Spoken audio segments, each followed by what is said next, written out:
Good to have you here, sir. Thank you. Good to be here. What was that? Something down on the farm? Little country. Yeah, I like that. You bet. Well, welcome to, I think this is your first time to Mesa Morning Live? It is. Is it everything you thought it would be and more? And more. I'm so excited to be here, yes. This guy's good. Well, tell us a little bit, are you, I'm guessing you're a Arizonan by birth. I am a fifth-generation Arizonan. Several lines of my family came in the 1880s. My grandfather, Schnepf, didn't make it here until about 1915 or 1916, though. So I've been here a long time. I actually was born in Mesa because we didn't have a hospital out in Queen Creek at that point in time, so I was born in Mesa. And my grandfather, interestingly enough, was farming in downtown Mesa, what's now downtown Mesa, it wasn't back then, when he heard about some cheap desert land way out in a little place called Rittenhouse. It wasn't even called Queen Creek back then, it was called Rittenhouse. So he went out and bought a section of ground out there, 640 acres. It wasn't farmland, it was just desert.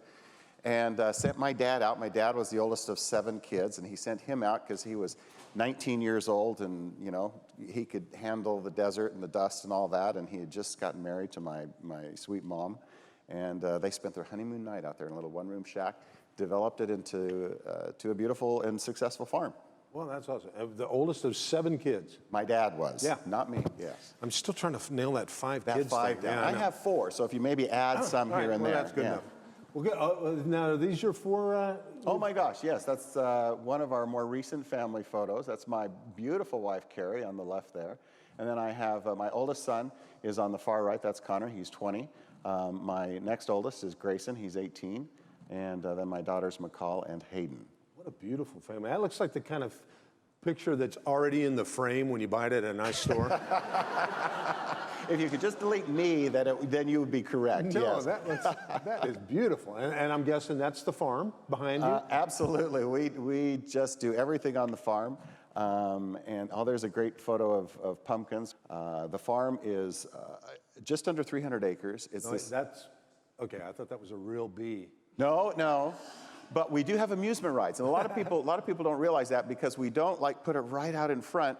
We kind of screen it and hide it because when people come to the farm, some people just want to be on a farm. They don't want to be in a little theme park. So we kind of have built these areas where you can just see the gardens and the orchards, and if you walk a little bit further, then you can see these amusement rides. And we've got several of them on the farm, and we're just going to continue to add those and grow. That's our roller coaster there. It's a great ride. It's not a huge one, but it's a lot of fun.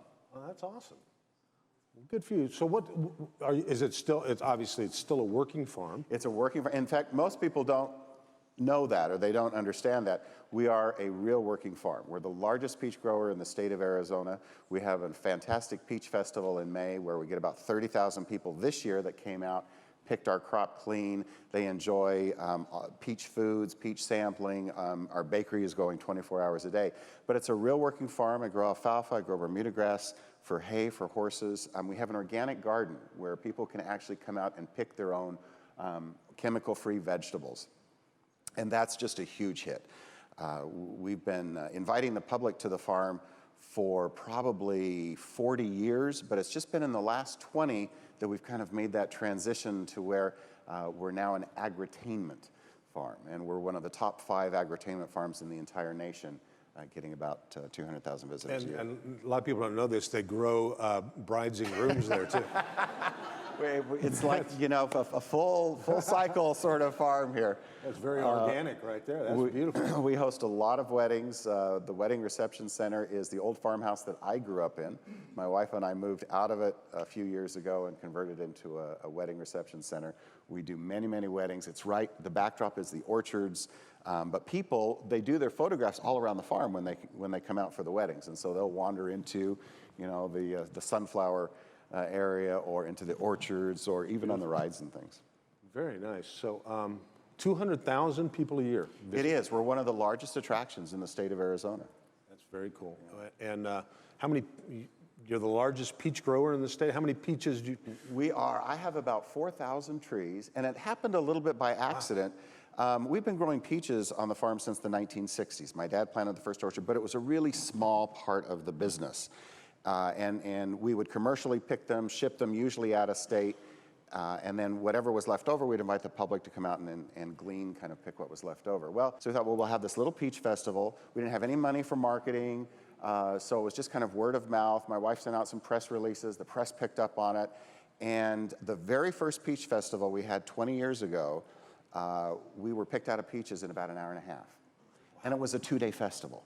It was a bit of a challenge, but in those days, there were some other farmers that still had orchards, and not anymore. They've taken them all out. So we sent, for the rest of the time, we sent our customers to the other orchards, and they all got picked clean. And we were kind of appreciated that year for all the good business that we brought to the area. Oh, that's awesome. Wow. So, round of applause from our audiences here. How many people have been to Schnepf Farms? Oh my gosh! Thank you. It's just a little bit scary because people often don't recognize us as a family, but they recognize the name. So I can be, on the far reaches of the state or near the border of the state and just mention the name, and people have heard about it or have visited the farm. And so I always have to make sure I'm on my best behavior. I don't want to get myself in trouble. So far, so good here. You're doing real well. Thank you. Well, I'm embarrassed to say I have not been out there. So if I want to come out, what are your cross streets? How do I get there? We are on Rittenhouse and Cloud Roads in Queen Creek. It's pretty darn easy to get out these days because we've got freeways that almost come out to the farm. We're closed during the summer. Summer's our downtime because it's so hot. People generally don't want to be on a farm picking vegetables or shopping or walking around out in the heat. So we're actually closed until September, but we open up in September, and then we're open every Thursday through Sunday from September until the end of June. And that's our regular time. And so we just invite everybody to come out and enjoy. There's so much to offer because we offer a lot of different things for families. We offer people who are older, people with little kids, grandkids. We have the rides, we have the garden, we have a bakery, a country store. There's a museum on the farm, which is my mom and dad's old original farmhouse, a little 4-room house that was an old rundown house when they bought it in 1942. Our kids are usually working out there. We had a conversation earlier with some of them how nice it is to be able to raise your kids on a farm so they learn how to work. We're somewhat successful at that. We're still working on that. But when I was a kid, working on the farm, it was hard work. And so I didn't want to be a farmer. I wanted to get off the farm and go do something different, wear a coat and tie to work and be in an air-conditioned office. Fortunately, I got sidetracked. After I got my degree, my dad said, come on and work for me for the summer. I needed money anyway, so I did. Fell in love with it and just never left. And it's been a lifelong passion since. It's in your blood. It's in the blood now. Wouldn't great-grandpa Schnepf be blown away with what you've done? He would be proud. My dad would be proud. Both my parents are gone now. They've passed. And really didn't get a chance to see it when it was after it had really grown and developed to be what it is today. That's awesome. Now, you said agritainment, which did you coin that? I like that. I wish I could take credit for it. It's actually in the dictionary now.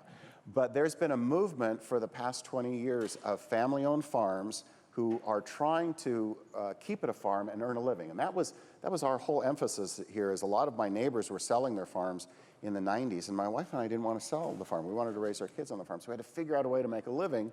And so it wasn't this grand plan of becoming a great agritainment center. It was desperation. We needed to figure out how to make money for our family, and so we decided to turn to entertainment and education as a way to do that. And as we went along that process, we kind of caught the vision of what we were creating. And it became so exciting to us that we could create an opportunity for experiences and to reconnect with the soil and to bring their families out and to be multi-generational. And so my wife and I have really gotten excited about this idea of leaving a legacy to not just Queen Creek, and not just the East Valley, but literally to the state of Arizona, because we get lots of people that come in from out of Arizona, out of the state, that come and visit the farm on tours and for our events. Our events are that well known now. Amazing. Yeah, people don't realize the history of farming in Arizona. It's and farming's, and there's a great tie-in to the United Food Bank. Maybe people could come out during the Peach Festival, grab a bunch of peaches and donate those to the food bank. That would be awesome. They could. And over the years, we have worked with the United Food Bank and other food banks and other nonprofits that really need what we have to offer. We because we get so many people to the farm, we don't have a lot of produce left over to glean anymore.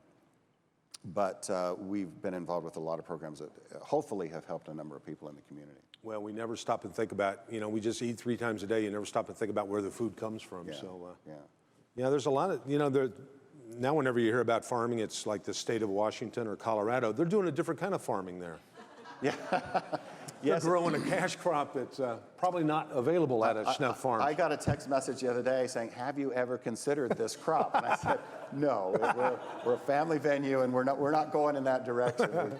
We're successful at what we do." But I am planting more peach trees all the time. I can't keep up with demand, and so I'm planting about 500 peach trees a year, new ones every year, to try to build up our orchards. Eventually, I'll run out of farmland to do that, but for the next few years, I can do that. That's awesome. It said, Pam Jacobs says, "The Peach Festival is so much fun!" Exclamation point. Yeah. It is a lot of fun. It's a foodie event. So if you love food, and I don't know who doesn't, it's a great event for people to come out and just enjoy. Any other questions for Mark? Oh, look at the hands go up. You can either use your smartphone if you got the app, or else, do we have a microphone for the questions here? Just go ahead and holler out a question. What hours are you open to the public? We're open from 9 in the morning until 4 in the evening. Is there an admission price? In most of the year, there's not. For the October event that we do, it's the Pumpkin and Chili Party. It's the largest event that we do each year that attracts about 100,000 people. We do have an admission price for that because we bring in lots of outside entertainment, and it includes all of the rides. Otherwise, if you're just coming in, if you're not coming in October, there's no admission. You can just come. There's no fee for parking. Just come and you pay for whatever you do. We have a little electronic shooting gallery that's Disney quality. We have a train, a carousel, all the rides that you saw up there, as well as hay rides. So it's a lot of fun. You just pay for that and your food and beverage. And it's very, there's no crowds at all in July and August. No, there's no. But you can't come in either. Our gates Yes, Dale. closed. Well, Knott's Berry Farm started out kind of the same way, and we're all familiar with their success. Have you thought about it or been approached to expand it into something huge like that? We have. Thank you for that question. We get lots of comparisons. People who knew Knott's Berry Farm 40 or 50 years ago say, "Oh my gosh, this is just what it was like," and it just grew and grew. And of course, it's one of the largest theme parks on the West Coast. We have thought about it, and we do hope to grow. The difference is Knott's Berry Farm gave up all of their fields and all of their berry growing to just become a theme park. As we grow, we want to make sure we keep the orchards and the gardens and the open space, because that's what makes us up, and we want to make sure we maintain that. So we'll add rides, we'll add entertainment, we'll add buildings and structures, eventually a hotel. We hope to have a little boutique hotel on the farm, and some other things like that. But we want to make sure that we keep those orchards and gardens so that people understand what our heritage is, and so they understand what their heritage is, because so many people don't know. All right, now I got to ask, your family's such a good-looking family, as we mentioned. I see reality show. Come on, I would watch that, wouldn't you? Oh, The crazy farmer and his beautiful family. I have to tell, we've had people visit the farm. We have, and we've had some film crews filming. Really? Okay. And making pitches. My wife, Carrie, does actually ballroom dancing, and she is on a reality show, which hasn't aired yet. It's going to be on TLC, but she's one of a number of people that they follow who are ordinary people. Her thing is that she's a farmer, and she lives out on this farm, but she loves to go and do this ballroom dancing, competitive stuff, all dressed up, and flies around the country doing that sort of thing. So I'm not sure when that's going to be airing, but it's happening. That's awesome. Yeah. We've got plenty to do. We've got lots of stuff going on the farm. Even though we're closed to the public, laser leveling fields, getting ready to plant the fall garden, trimming peach trees. We started a new venture on the farm, which isn't entertainment. It's not agritainment, but the Queen Creek didn't have a cemetery. And we've been needing one for decades. We opened a cemetery up about 2 years ago. It's a service we're able to provide. We're an institution. That's awesome. We think we're an institution. That's just kind of, it kind of fits in there as well. It totally makes sense. My mind just goes, it's one way to get the grandkids to go visit Grandpa's. Let's go ride the rides and go see Grandpa. That's right. There you go.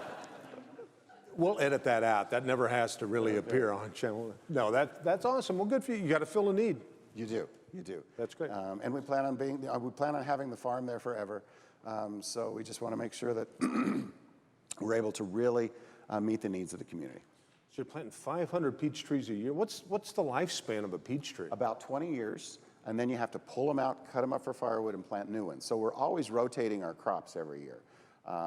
You can't tear out a whole orchard at once, otherwise it runs you short. So you tear out sections of it. So we're replacing about 150 to 200 trees a year and then planting 300 new ones to try to catch up with demand there. So when the big windstorms come in and we have all that, does that take a toll on your trees? No, or? not really. Our big thing is cold weather. The trees bloom in February. In fact, we have a peach blossom celebration where we invite the public to come out. We have hay rides out to the orchard so people can actually walk through all of the blossoms and see how pretty they are. The one scary thing is that it can freeze in February. And we do a couple of things for that. We have a hot water well, which is 2,000 feet deep. It's a geothermal well, comes out at over 100 degrees. So if it looks like we're going to freeze, we flood the orchards with that hot water. The steam rises and it helps protect the blossoms from freezing. In years past, I've actually hired a helicopter to come and fly over the orchards and stir up the air because that helps keep them warm. So other than cold weather, we don't have too many pests that bother us. The wind doesn't bother us too much. A hailstorm would be a problem. So, you know, farmers are always looking at the weather. We're always concerned about it. And we watch it very closely to try to make sure we can do what we can to protect our crops. Well, that's awesome. Well, you've been a great guest. Any other questions for Mark? Oh, a couple more. About 3 years before it first starts to yield, about 4 or 5 years before it gets in full production. So it's a pretty fast-growing crop, but you do have to be willing to nurse it there for that 3 to 5 year time period. Great question. And we had another one over here. We have, and thank you for asking about that. The question was, do you offer a peach wine? And we haven't, we do a lot of peach foods with our peaches. We haven't created a peach wine, although we have had some discussions with an Arizona winery about them creating a wine specifically for Schnepf Farms made out of the peaches. So Fit in perfect with the weddings, see? it would, yes. We do love the weddings. Boy, people love to come out and just have wide open spaces and the quiet, and unless it's October, then we do fireworks. They like the fireworks for the October weddings. We hire a lot of kids. In fact, in October, we'll hire about 120 people to help run our events. And many of them are young, well, teenagers. We don't hire anyone that's 16, but often it's their first job. And it's a really good training. It's fun because sometimes we'll get kids who came to the farm as little kids who are now working for us in October and November, that time period. So it just creates a real connection and generational connection. That's awesome. Here's a $100 detail gift card to you. Oh my gosh. To take, not your whole fleet of farm equipment. But they won. Yes, thank you so much for stopping by. Ladies and gentlemen, how about a big round of applause for Mark Schnepf?